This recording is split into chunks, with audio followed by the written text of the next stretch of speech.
1870 साली ब्रिटिश भारतामध्ये राजकीय प्रतिनिधित्वाची कुठलीही संधी सामान्य जनतेसाठी नव्हती. पण काही विचारवंत, न्यायालयीन अधिकारी आणि सुधारक यांनी पुढाकार घेऊन इंग्लंडमधील पब्लिक असोसिएशनच्या धर्तीवरती भारतात लोकांची मते सरकारपर्यंत पोहोचवणारी संस्था निर्माण केली. ती म्हणजे पुणे सार्वजनिक सभा. ही 19व्या शतकातील भारतातील एक अत्यंत महत्वाची आणि पुरोगामी संस्था होती. ही संस्था भारतीय लोकप्रतिनिधित्व, राजकीय जनजागृती आणि सामाजिक सुधारणा चळवळींच्या दिशेने एक महत्वपूर्ण पायरी ठरली. 1870 साली पुण्यामध्ये या संस्थेची स्थापना झाली. 2 एप्रिल 1870 रोजी सार्वजनिक सभा अर्थात पुणे सार्वजनिक सभा असे या सभेचे नामांतरण झाले. महाराष्ट्रातील सामाजिक कार्यकर्ते गणेश वासुदेव जोशी उर्फ सार्वजनिक काका हे या संस्थेचे संस्थापक होते.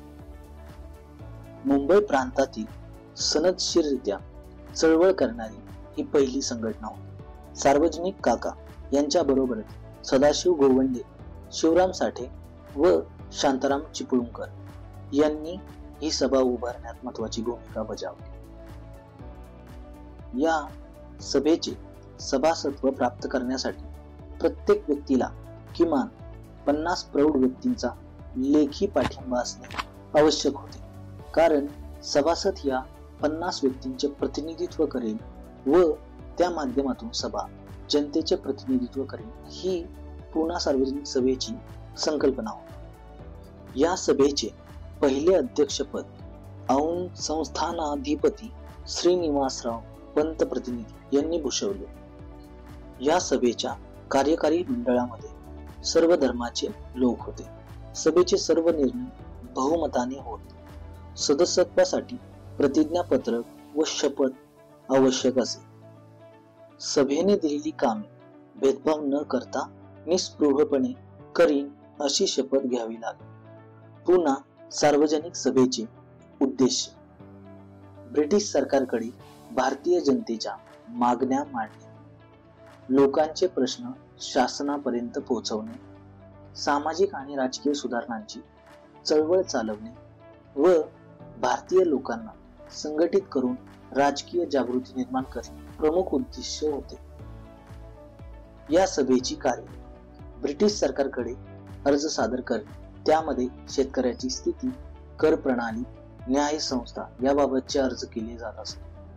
भारतीय प्रतिनिधीसाठी जागा मागणे, कायदे मंडळात भारतीयांचे प्रतिनिधित्व व्हावे यासाठी ही सभा सतत प्रयत्न करत असे. सामाजिक सुधारणांवर या सभेचा भर होता. त्यामध्ये स्त्रीशिक्षण, विधवा पुनर्विवाह, बालविवाह निर्मूलन यासाठी प्रचार होत असे. तसेच पत्रव्यवहार या सभेचा मोठ्या प्रमाणात चालला. त्यामध्ये सरकारशी संवाद साधून विविध प्रश्नांवर आपली मते या सभेकडून मांडली जात. विविध क्षेत्राचा अहवाल ही सभा मांडत असे. त्यामध्ये कृषी, शिक्षण, न्याय व्यवस्था यावर वेळोवेळी अहवाल तयार करून तो सरकारकडे सुपूर्द केला जाईल. 1875 ला सातारा, पुणे, नगर, नाशिक, खानदेश व सोलापूर येथे सावकाराविरोधात बंड झाले. हेच बंड दख्खन दंगे या नावाने प्रसिद्ध होते. पुणे जिल्ह्यात सुपे येथे याची सुरुवात झाली. सभेने बंडाची पाहणी करून त्याची जबाबदारी सरकारवर टाकून सरकारने शेतकऱ्यांना कर्ज शेती संबंधी शिक्षण देण्याची शिफारस केली. परिणामी सरकारने Deccan agriculture relief act 1879 pass केला. 1877 मध्ये भारताचे तत्कालीन व्हाईसरॉय लॉर्ड लिटन यांनी 1 जानेवारी 1877 रोजी दिल्ली येथे इंग्लंडच्या राणीला हिंदुस्थानची सम्राज्ञी ही पदवी अर्पण करण्याचा कार्यक्रम आयोजित केला होता.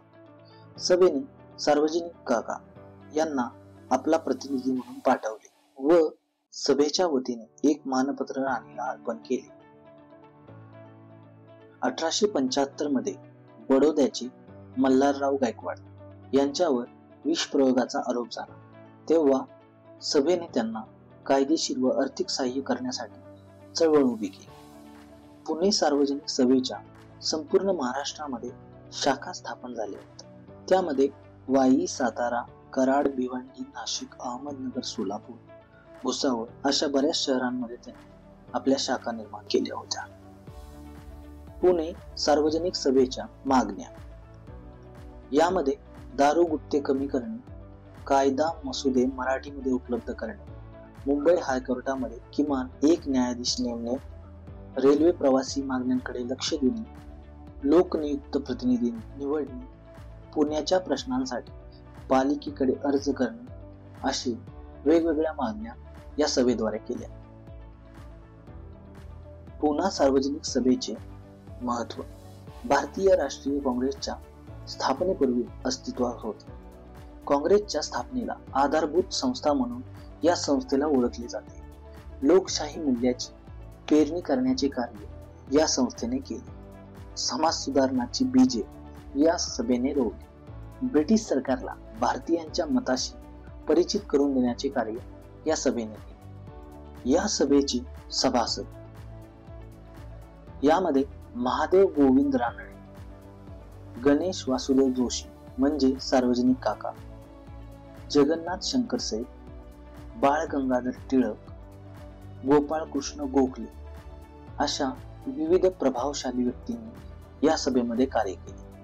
परंतु बहुसंख्य सभासद ब्राह्मण असल्यामुळे किंवा सरदार, इनामदार, सावकार, व्यापारी यांचा यामध्ये सहभाग असल्यामुळे महात्मा फुलेंनी या सभेला सार्वजनिक पटसभा असे म्हटले आहे.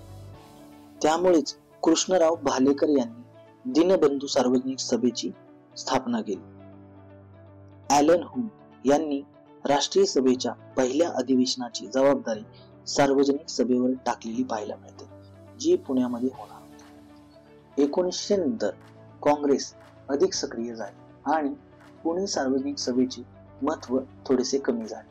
मात्र तिचे विचार, कार्यपद्धती आणि उद्दिष्टे ही चळवळींना प्रेरणा देणारी ठरली. पुणे सार्वजनिक सभा ही आधुनिक भारताच्या राजकीय व सामाजिक पुनरुत्थानाच्या इतिहासातील एक मैलाचा दगड आहे. या संस्थेने भारतीय राजकारणामध्ये जनमत तयार करण्यास हातभार लावला आणि लोकशाही प्रक्रियेला गती दिली.